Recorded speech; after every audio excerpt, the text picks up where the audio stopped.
Yo, what's good, everybody? Today, we're diving headfirst into the explosive trial of Sean Diddy Combs, where Cassie Ventura, Diddy's former muse, takes the stand to spill a gut-wrenching story of over a decade of control, abuse, and some downright chilling freak-offs that'll give you goosebumps. But hold up, the drama doesn't stop there. There's a side character stealing the spotlight, Cassie's husband, Alex Fine, whose stare alone could make the whole courtroom shake in their boots.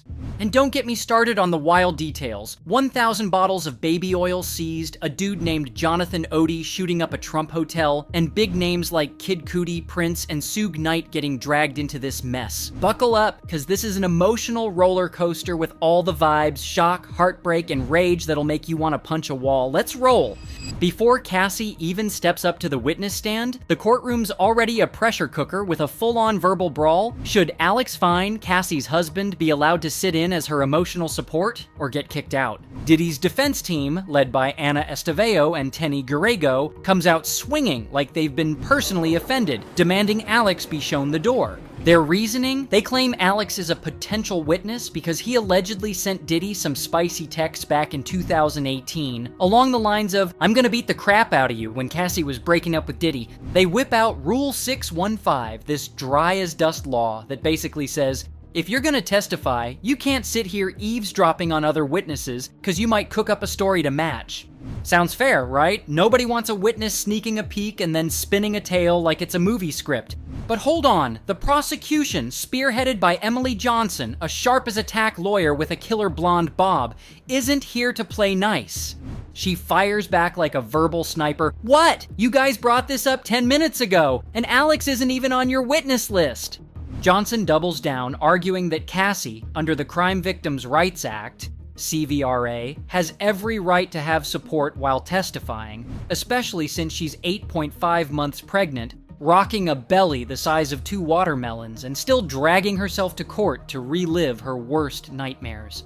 Johnson's like, what do you want? For Cassie to stand there alone while her whole family, her brother, her cousin, her husband, trekked all the way here? Yo, this is straight up TV courtroom drama, and I'm here for it. After some back and forth that's tenser than a tightrope, both sides strike a deal. Alex can chill in the courtroom, but gets the boot when Cassie starts talking about 2018. The year he sent those fiery texts. But let's be real, I'm side-eyeing Diddy's team here. I don't think it's just about the law. Picture this, Alex struts into that courtroom like a superhero. Head high, chest out, eyes scanning Diddy and his crew like he's saying, "I'm watching your every move." Diddy's team probably saw those laser beam eyes and thought, uh-oh, this guy's gonna rattle our client. Laughs Real Talk. If looks could kill, Diddy would have been toast from day one. Now, let's get to the heart of it. Cassie Ventura's testimony, a marathon over 10 hours across 2 days that left the courtroom so quiet you could hear the sketch artist's pencil scratching. Cassie, 38, heavily pregnant, and due any day, walks in with this unshakable poise, not even glancing at Diddy. Imagine this, a belly ready to pop sitting on a freezing wooden chair for hours, all while reliving the most traumatic moments of your life, from abuse to control to some straight-up horrifying freak-offs. Just thinking about it breaks my heart, but Cassie pulled it off, her voice soft but steady, like she's saying, "I'm here to tell my truth." Cassie says she met Diddy at 19, signing a 10-album deal with Bad Boy Records, the legendary label that launched Notorious B.I.G. But here's the gut punch. She only dropped 1 album in 2006 and then nothing.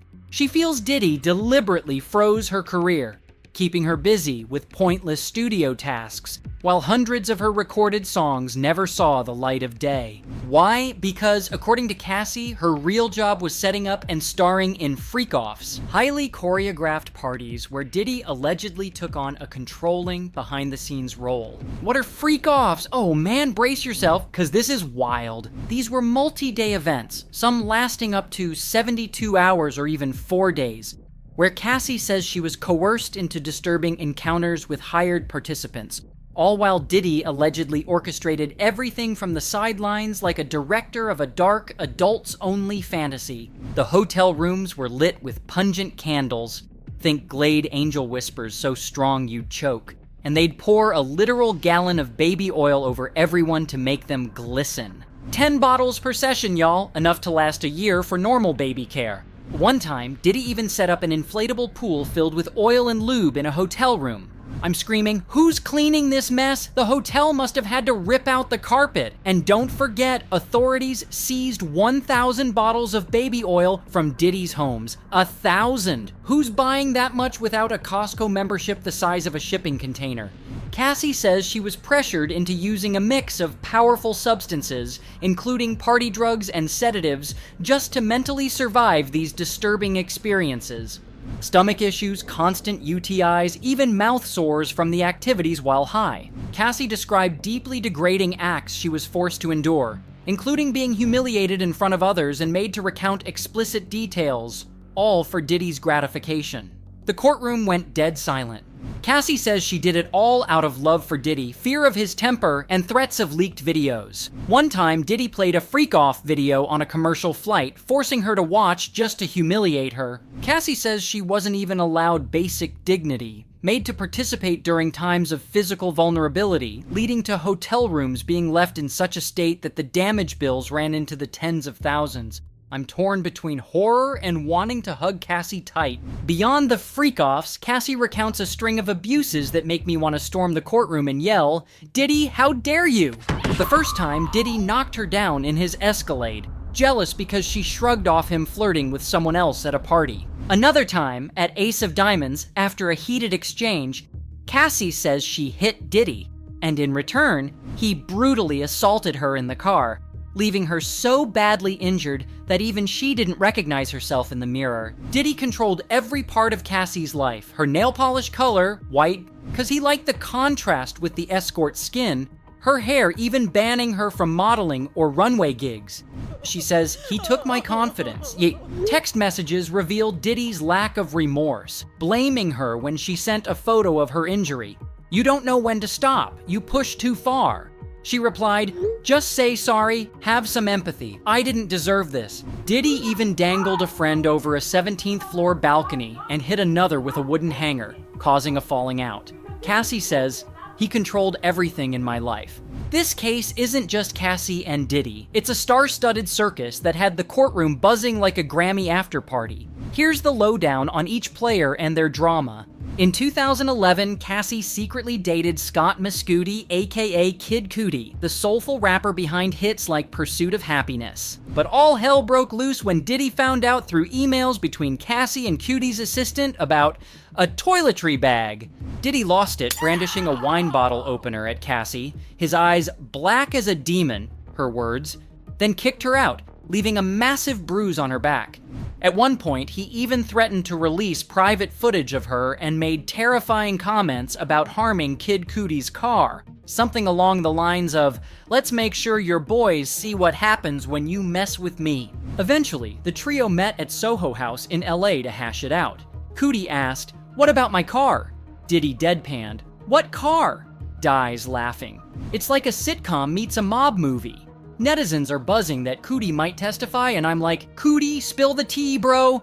Suge Knight, the notorious Death Row Records boss, is Diddy's lifelong rival from the East Coast-West Coast hip-hop wars. Diddy had Bad Boy, Knight had Tupac. Cassie recalls a night during a freak-off at Diddy's LA home when bodyguard Drock burst in.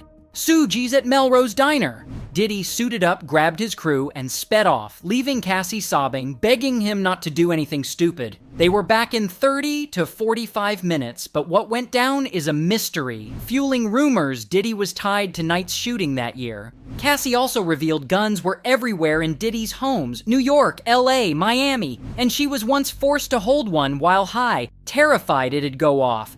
Knight, now in prison, still does jailhouse interviews shading Diddy. This is straight-up action movie vibes, just missing a slow-mo chase scene. One fine day, Cassie's friends dragged her to a party at Prince's house. Yes, the Prince of Purple Rain fame. Who'd say no to a private Prince performance? But she didn't tell Diddy, and when he showed up at the party, Cassie panicked, sprinting outside and tumbling into bushes. Diddy chased her down, beat her at a hotel, throwing luggage and hurling insults. Cassie says, he was jealous like a kid. Rumors swirl that Prince and Diddy partied together, but their relationship was more professional than buddy-buddy. Still, Prince getting dragged into this mess blew my mind. Prince? What are you doing here? This guy's the ultimate plot twist. Jonathan Odie, a freak-off escort, got a nod from Cassie. Yeah, I know him. But Odie's no ordinary dancer. In 2018, he made headlines storming a Trump hotel in Miami, firing shots everywhere, slipping on the shiny floors, and screaming about the Illuminati, Obama, Trump, and Diddy. In interrogation, Odie claimed he did 15 freak-offs, earning $800 a pop, and caught herpes from Cassie. He bragged about signing an NDA with Diddy for $5 million hush money and having a secret freak-off video. When his photo flashed in court, reporters went nuts, but Cassie stayed cool as a cucumber. I'm over here yelling, "Odie, who are you? Why's your story straight out of a sci-fi flick? This guy's gonna stir up more chaos in later hearings, bet?" Kim Porter, mother of 4 of Diddy's kids, popped up in a text Cassie sent. "Another freak-off? I'm trying to get back on track. Call Kim or someone." This sparked whispers. Was Kim tangled in the freak-offs? A 2006 BET Awards photo shows Cassie, Kim, and Diddy together. But there's no hard proof of Kim's role. She passed away in 2018, leaving question marks. Netizens are buzzing. What did Kim know? Was she a victim too? This detail gave me chills, hinting at a web way darker than we thought. In the midst of this dark and harrowing saga, Alex Fine, Cassie Ventura's husband, emerges as a beacon of strength, a silent warrior whose presence in the courtroom is nothing short of electrifying. He's not just a bystander. He's a force radiating fierce loyalty and unspoken fury, stealing the spotlight without uttering a single word. Every time evidence of Cassie's suffering flashes across the courtroom screen, particularly the heart-wrenching photo of her gaping eyebrow wound, a jagged cut exposing raw, pink flesh, Alex's gaze turns lethal. The tension in the courtroom reaches a boiling point during one unforgettable moment. Janice Combs, Diddy's mother, a petite woman with an aura so intimidating she could make a lion rethink its roar, locks eyes with Alex. Clad in oversized sunglasses and exuding a vibe that's equal parts regal and terrifying, she unleashes a stare so prolonged and piercing it practically shouts, "Don't you dare come for my son!" Most would crumble under that kind of pressure. But Alex? Not a chance. His eyes don't waver, his jaw set like granite, sending a clear message. I'm here for my wife, and no one, not you, not Diddy, not anyone, will intimidate me. It's a silent showdown that makes the air thick with unspoken stakes, and I'm sitting there, practically holding my breath, caught in the crossfire of their wordless battle. When Cassie, visibly drained and grappling with the weight of her testimony, requests a break, Alex doesn't just follow her out. He charges after her with a look that could set the world ablaze. His face is a storm of emotions, anguish for what Cassie's endured, fury at the man who caused it, and an unshakable resolve to shield her from further pain. Later, Cassie's testimony reveals a gut-punching moment from 2023, when the scars of her past with Diddy drove her to the edge. Overwhelmed by flashbacks during a music video shoot, she told Alex, "You can do this without me. You don't need me anymore," and tried to walk into oncoming traffic. It was Alex who grabbed her, held her back, and refused to let her go, anchoring her to life when she felt she couldn't hold on. Alex Fine is no ordinary man. He's the kind of partner who speaks volumes without saying a word. His piercing stares, his unwavering presence, his quiet acts of heroism, they all paint a picture of a husband who'd move mountains for his wife. In a trial overflowing with betrayal and cruelty, Alex is the MVP, the guy who reminds us what love and loyalty look like. I'm in absolute awe, and if there's a standing ovation for real ones, Alex deserves it. Hands down. This trial isn't just about Diddy and Cassie. It's a heartbreaking reminder of what women endure in toxic relationships. Cassie, despite years of control, abuse, and coercion, stood up and bared her soul with raw honesty and incredible strength. Pregnant and due any day, she sat there, voice trembling but resolute, like she's saying, "I'm done being scared." She's not just a victim. She's a survivor, a mom, a wife cherished by Alex Fine, a man ready to take on the world for her. As for Diddy, if Cassie's story holds, and with evidence like injury photos, texts, and those 1,000 bottles of baby oil, he's not just controlling, he's downright cruel, using power to crush someone's life. Details like forcing Cassie to watch a freak-off video on a flight, or stomping her face in a car make my blood boil and heart ache. He was once a hip-hop icon, but that image is crumbling fast. I'm rooting for Cassie to find peace and for justice to prevail so she and other victims can heal. What do y'all think of this chaos? Is Alex Fine the ultimate husband or what? And that baby oil situation? Someone explain it to me, please. Drop your thoughts in the comments and hit subscribe so you don't miss part 2, where Cassie faces cross-examination and the courtroom gasps at jaw-dropping moments. Catch you next time, and remember, out there, always be kind to each other. Upbeat closing music.